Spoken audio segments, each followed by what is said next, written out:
আওয়ামী লীগকে ছাড়া নির্বাচন গ্রহণযোগ্য হবে না বলে মনে করে সেনাপ্রধান জেনারেল ওয়াকারুজ্জামান। সকালে সুষ্ঠু নির্বাচনের পরিবেশ সৃষ্টি সহ সংস্কার কমিশনের কাছে জন আকাঙ্ক্ষা ভিত্তিক সুপারিশমালা প্রণয়নের অনুষ্ঠানে অংশ নিয়ে তিনি এমন কথা বলেন। নির্বাচন কোনোভাবেই গ্রহণযোগ্য হবে না।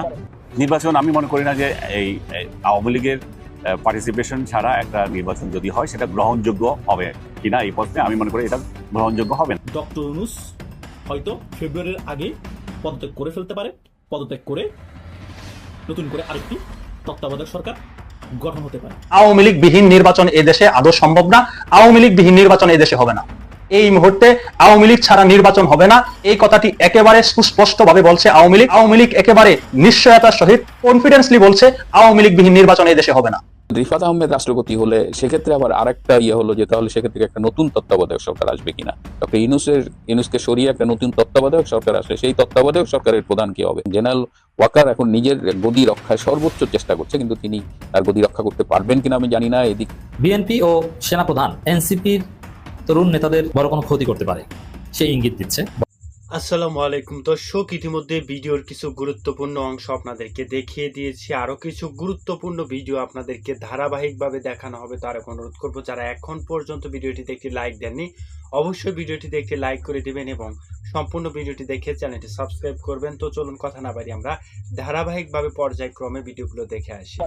নির্বাচন আমি মনে করি না যে এই আওয়ামী লীগের পার্টিসিপেশন ছাড়া একটা নির্বাচন যদি হয় সেটা গ্রহণযোগ্য হবে কিনা এই প্রশ্নে আমি মনে করি এটা গ্রহণযোগ্য হবে না। তারা তাদের রাজনৈতিক দৃষ্টিভঙ্গিতে করছে, কিন্তু জনগণ হিসাবে আমরা বলবো যে এটা তো একটা অধ্যায়, এই অধ্যায়কে তো অস্বীকারও আমরা করতে পারবো না। তাহলে এই অধ্যায়ের সমাধান কিভাবে হবে সেটা রাজনৈতিক দলগুলো ঠিক করা উচিত। যদি ভালো হতো যদি আওয়ামী লীগেরও এখানে ভূমিকা থাকার সুযোগ থাকতো, তাই না? কারণ আমাদের সামনে আগাতে হবে সব রাজনৈতিক দলকে নিয়ে। এখানে একটা রাজনৈতিক দলকে মাইনাস করে আর বাকিরা যে এগিয়ে যাবে আমি জানি না, সেটা অন্যরা বিশ্বাস করতে পারে। আমি বিশ্বাস করি না যে এইভাবে দলকে বা এইভাবে দেশকে এগিয়ে নেওয়া যায়। নির্বাচন কোনোভাবে গ্রহণযোগ্য হবে না। নির্বাচন আমি মনে করি না যে এই আওয়ামী লীগের পার্টিসিপেশন ছাড়া একটা নির্বাচন যদি হয় সেটা গ্রহণযোগ্য হবে কিনা এই প্রশ্নে আমি মনে করি এটা গ্রহণযোগ্য হবে না। কিন্তু আপনি যদি মনে করেন যে এটা অংশগ্রহণপূর্ণ হবে কিনা, সেক্ষেত্রে বলতে পারেন যে অবশ্যই অংশগ্রহণপূর্ণ হবে, কারণ অনেকে তো ভোট দিতে যাবে, কারণ অনেকে নতুন ভোটার আছে তারা ভোট দেয় নাই। এখন ভোট কত পার্সেন্ট লোক ভোট দিতে পারবে, সরকারের কত পার্সেন্ট বা নির্বাচন কমিশন কত লোককে উৎসাহিত করতে পারবে সেটার উপর নির্ভর করছে। কিন্তু আপনি যদি বলেন যে রাষ্ট্রের মধ্যে যে একটা ইনক্লুসিভ ইলেকশন, যেটার গ্রহণযোগ্যতা দেশের মধ্যে থাকা, আন্তর্জাতিক অঙ্গনে থাকা, সেই ক্ষেত্রে আমি মনে করি না যে আওয়ামী লীগকে বাদ দিয়ে যে নির্বাচনটা হবে সেটা ওইভাবে গ্রহণযোগ্যতা হবে এবং গ্রহণযোগ্যতা পাবে। সেটাও অতীতের নির্বাচনগুলোর মতোই একটা হবে, ম্যান্ডেটের সমস্যায় ভুগবে এবং সেটা নিয়েও আপনারা দেখবেন যে সামনে আবার আন্দোলন হবে। এই উপদেষ্টাদের মধ্যেই একজন ডক্টর ইউনূসকে সরিয়ে নিজেই প্রধান উপদেষ্টা হতে চায় এবং সে আবার মার্কিন লবির খুব ঘনিষ্ঠ। হ্যাঁ, তো সে বিভিন্ন জায়গায় বলেও বেড়াচ্ছে যে আমি কি ইউনূসের রিক্রুট নাকি, আমি চাইলেই ইউনূস থাকবে, না চাইলে না। সো ইউনূসের ঘরের মধ্যে বিভীষণ আছে। এর বাইরেও আবার আরেকজন, আপনারা জানেন যে আমার দেশের সেই সম্পাদক, সেই জঙ্গিদের অন্যতম গডফাদার বাংলাদেশে মাহমুদুর রহমানকে প্রধান উপদেষ্টা করার জন্য আরেক গ্রুপ উঠে পড়ে লাগছে।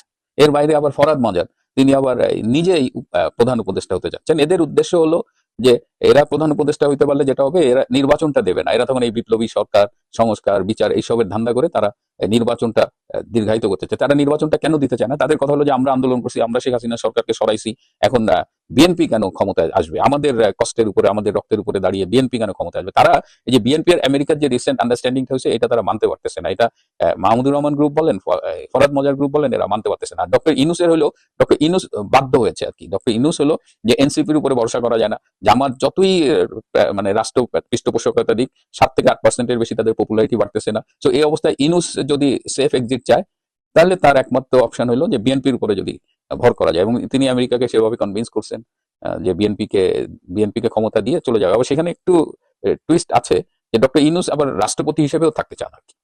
যদি তার সক্ষমতা থাকে তাহলে বিএনপি তারেক হবে প্রধানমন্ত্রী, ডক্টর ইউনূস হবে রাষ্ট্রপতি। দেখেন, একটা ফেয়ার ইলেকশন, একটা ভোটাধিকারের জন্য এত কথা বললেন, আর এখন সবাই যার যার মতো করে মানে ঠিক করতেছে। ইভেন যদি ইলেকশন হয়, সেই ইলেকশনের রেজাল্ট আগে থেকে নির্ধারিত, তাহলে আর এটা ফেয়ার ইলেকশন কেমনে হয়? বাংলার মানুষ কি চায় সেটা আপনারা লন্ডনে বসে ঠিক করবেন। আবার ডক্টর ইউনূস যেদিন লন্ডনে গেছে 13 জন তারেক রহমানের সাথে মিটিং করতে, সেটাও কিন্তু জামাত, এনসিপি এবং অন্যান্যরা ভালোভাবে নেয় নাই। সেই একই গেল যে ক্ষমতা আমরা ভোগ করবো, এইভাবে তারেক রহমান কেন? আর বিনা নির্বাচনে ক্ষমতা ভোগ করার মজাই আলাদা।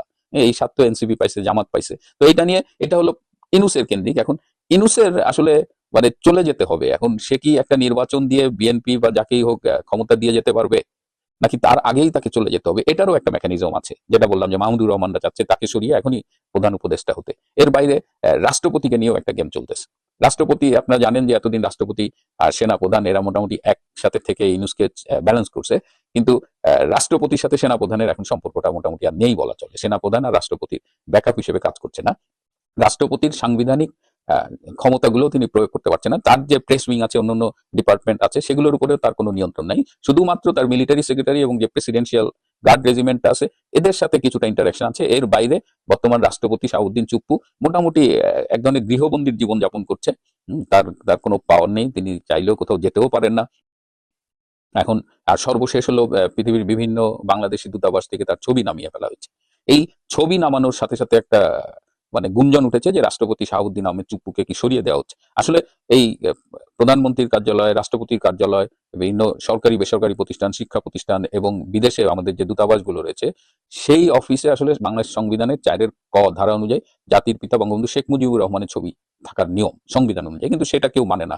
এই ডক্টর ইউনূস তো অবৈধ অসাংবিধানিক একটা সরকার, সুতরাং তিনি সরকারকে মানেন না। এই অবস্থায় শাহাবুদ্দিন চুপ্পুরও কিন্তু মানে আসন নড়বড়ে হয়ে গেছে। মাঝে মধ্যে শোনা যায় ওনাকে সরিয়ে দেওয়া হবে, আবার ওনাকে আবার বিএনপি রাখার পক্ষে, কারণ উনি সরে গেলে একটা সাংবিধানিক জটিলতা তৈরি হবে। কারণ রাষ্ট্রপতি সরে গেলে ক্ষমতা কাকে দেবে? স্পিকার তখন রাষ্ট্রপতি হবে। স্পিকার পদত্যাগ করে বসে আছে, স্পিকার পদত্যাগ করলে স্পিকার ক্ষমতা হস্তান্তর না করা পর্যন্ত তিনি স্পিকার। সুতরাং এই জটিলতার মধ্যে বিএনপি যেতে যাচ্ছে না। সুতরাং আর যেহেতু সংবিধানের আওতায় শপথ নিয়েছে এই ইউনূস সরকার, সুতরাং এখানে একটা সংবিধান, আবার বিপ্লবী সরকার যারা চায়, এই সব মিলে একটা মানে লেজে গবরে অবস্থা এখানেও রয়েছে। সুতরাং রাষ্ট্রপতি বসে বসে আর বঙ্গবন্ধু এনএফসি গণেন সেনাপ্রধানদের দেখলে হাসতে হাসতে বলেন কি আমাকে কি চলে যেতে হবে, এরকম আর কি কথাবার্তা শোনা যায়। তো রাষ্ট্রপতির অবস্থানও কিন্তু বেশ নড়বড়ে। আবার প্রধান বিচারপতি সৈয়দ রিফাত আহমেদকে রাষ্ট্রপতি করার একটা উদ্যোগ আমরা খেয়াল করেছি, কিন্তু রিফাত আহমেদ তিনি এখন পর্যন্ত রাজি হননি। তো সৈয়দ রিফাত আহমেদ রাষ্ট্রপতি হলে সেক্ষেত্রে আবার আরেকটা হলো যে তাহলে সেক্ষেত্রে একটা নতুন তত্ত্বাবধায়ক সরকার আসবে কিনা। ডক্টর ইউনূসকে সরিয়ে একটা নতুন তত্ত্বাবধায়ক সরকার আসলে সেই তত্ত্বাবধায়ক সরকারের প্রধান কি হবে সেটা নিয়েও বাজারে অনেক রকমের গুঞ্জন আছে, এবং পছন্দের তত্ত্বাবধায়ক সরকার খুঁজে পাওয়া যাচ্ছে না। তো এই জায়গায় আরো একটা অনিশ্চয়তা রয়েছে। এরপরে রয়েছে আমাদের সেনাপ্রধান জেনারেল ওয়াকারুজ্জামান, তার বর্তমান অবস্থা কি? তিনি কিন্তু এই মার্চ এপ্রিল পর্যন্ত তার একটা মানে গ্রহণযোগ্যতা ছিল, দেশবাসীর কাছে বলেন, সেনাবাহিনীর ভেতরে বলেন, সবখানে তার একটা গ্রহণযোগ্যতা ছিল। কিন্তু মার্চের পর থেকে এপ্রিল মে মাসের পর থেকে তিনি তার গ্রহণযোগ্যতা ক্রমশ নিম্নগামী, এবং তিনি তার সাথে ডক্টর ইউনূসের একটা দ্বন্দ্ব কিন্তু আছে। তারা মিলেমিশে একদিকে কাজ করেন, আবার দ্বন্দ্ব আছেন। তার মধ্যে একটা হলো যে এই যে সাভার ক্যান্টনমেন্ট 9 ডিভিশন, এটা খুব ইম্পর্টেন্ট, এবং ঢাকা শহর মোটামুটি সাভার ক্যান্টনমেন্ট থেকেই গার্ড দিয়ে রাখা হয়। তো এই সাভার ক্যান্টনমেন্টের যে জিওসি ছিলেন, যে প্রধান ছিলেন মেজর জেনারেল মঈন খান, এই মঈন খান কিন্তু জেনারেল ওয়াকারের খুব ঘনিষ্ঠ ছিলেন, এবং জেনারেল ওয়াকার চেয়েছিলেন যে মঈন খানের যেন প্রমোশন হয়, সেজন্য লেফটেন্যান্ট জেনারেল হয়, এবং এই রিকমেন্ডেশন সে পাঠিয়েছিল। ডক্টর ইউনূস সেটা অ্যাকসেপ্ট করেনি, এবং আগামীকাল 22শে অগস্ট মঈন খান এই রিটায়ারমেন্টে চলে যাচ্ছেন, সেই অবসর পূর্ব ছুটিতে যাচ্ছেন, এবং সেখানে অলরেডি নতুন জিওসি মেজর জেনারেল আসাদকে সেখানে পোস্টিং দেওয়া হয়েছে। So Asad will take over. Major general Moin চলে গেলে মেজর জেনারেল আসাদ 9 ডিভের জিওসি হবে। তো এইটা কিন্তু জেনারেল ওয়াকারের জন্য একটা সেটব্যাক। এরকম জেনারেল ওয়াকারের আরো বেশ কিছু প্রপোজাল ডক্টর ইউনূস ফেলে রাখছে, হি ডিডন্ট রেসপন্ড। হ্যাঁ বলেনি, নাও বলেনি। এদিকে প্রমোশন নিয়ে আর্মির মধ্যে একটা গাঞ্জাম, আর্মির সোশ্যাল অ্যাকসেপ্টেবিলিটি, আর্মির ইমেজ যে বিতর্কিত হচ্ছে সেটা নিয়ে আর্মির মধ্যে একটা হতাশা, সব মিলিয়ে আবার জেনারেল ওয়াকার আরেকটা সমস্যার মধ্যে পড়েছেন যে তাকে কেউ বিশ্বাস করছে না। এই সবকিছু মিলে একটা ষড়যন্ত্র কিন্তু এখনো চলমান রয়েছে। এর সাথে আমেরিকার সাথে ভারতের সম্পর্ক, আমেরিকা এবং ভারতের বাংলাদেশ বিষয়ক অবস্থান, এই সব মিলিয়ে এমন একটা জটিলতার মধ্যে বাংলাদেশ পড়ে গেছে যে এর থেকে উদ্ধারটা কিভাবে হবে সেটাই আসলে এখন $1 মিলিয়ন প্রশ্ন। বাংলাদেশের মধ্যে 5 আগস্টের পরবর্তী সময় অন্তর্বর্তীকালীন সরকার গঠনের পর এই 1 বছর বাংলাদেশে ডক্টর ইউনূস সরকার কি কি করেছে সকল কিছুই কিন্তু ডক্টর ইউনূস অবগত আছে, এবং বাংলাদেশের সকল জনগণ অবগত আছে। সেই সকল বিষয় চিন্তা করে ডক্টর ইউনূস কোন রকম একটি নির্বাচন দিয়ে ফেব্রুয়ারি মাসের পর বিদেশ চলে যেতে যাচ্ছে সেফ এক্সিট নিয়ে। আদৌ কি ডক্টর ইউনূস ফেব্রুয়ারিতে একটি নির্বাচন দিতে পারবে? এবং ডক্টর ইউনূসের আন্ডারে নির্বাচন হলে বিশ্বের কোন দেশ মেনে নিবে এবং বাংলাদেশের সাধারণ জনগণ মেনে নিবে? এবং সেই নির্বাচনে জামাত এনসিপি কি অংশগ্রহণ করবে? আওয়ামী লীগ কি অংশগ্রহণ করতে পারবে? অনেক প্রশ্ন আমাদের মনে এখনো ঘুরপাক খাচ্ছে। আজকে সেই বিষয়গুলো নিয়ে আলোচনা করব। ভিডিওটি খুবই গুরুত্বপূর্ণ, সকলে শেষ পর্যন্ত দেখবেন।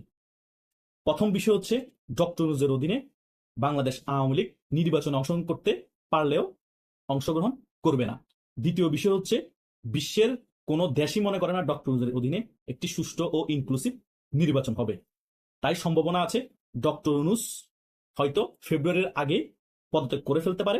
পদত্যাগ করে নতুন করে আরেকটি তত্ত্বাবধায়ক সরকার গঠন হতে পারে, আর সেই তত্ত্বাবধায়ক সরকার হবে নির্বাচনকালীন সময়ের জন্য। সেই তত্ত্বাবধায়ক সরকারের আন্ডারে নির্বাচন হতে পারে, আর সেই নির্বাচনে বিএনপি, আওয়ামী লীগ, জামাত, এনসিপি সকল রাজনৈতিক দল অংশগ্রহণ করতে পারে। আর যদি সেটা না হয়, দেশে একটি গোলযোগ পরিস্থিতি এমনভাবে তৈরি হবে যে গৃহযুদ্ধ মনে হবে আমাদের সকলের। ওই অবস্থায় হয়তো সেনাবাহিনী ক্ষমতা নিয়ে ফেলতে পারে। এখানে অনেক কিছু ঘটতে পারে, কিন্তু সম্ভাবনা বেশি হচ্ছে ডক্টর ইউনূসের অধীনে কোনো নির্বাচন না হওয়া। আর নির্বাচন হয়ে কোনো রকমে বিএনপিকে ক্ষমতা বুঝিয়ে দিয়ে ডক্টর ইউনূস পালিয়ে যেতে পারে। আর সেটাও বেশি দিন স্থায়িত্ব থাকবে না। বিএনপি যদি ক্ষমতায় আসেও 6 মাসের মধ্যে বিএনপি সরকারের পতন হয়ে যাবে। পতন হয়ে যাওয়ার পরে ওই ঘুরে ফিরে যে লাও সেই কদু, আবার তত্ত্বাবধায়ক সরকার আসবে, আবার সেম তত্ত্বাবধায়ক সরকার আন্ডারে নির্বাচন করতে হতে পারে। কারণ এটা পানির মতো ক্লিয়ার।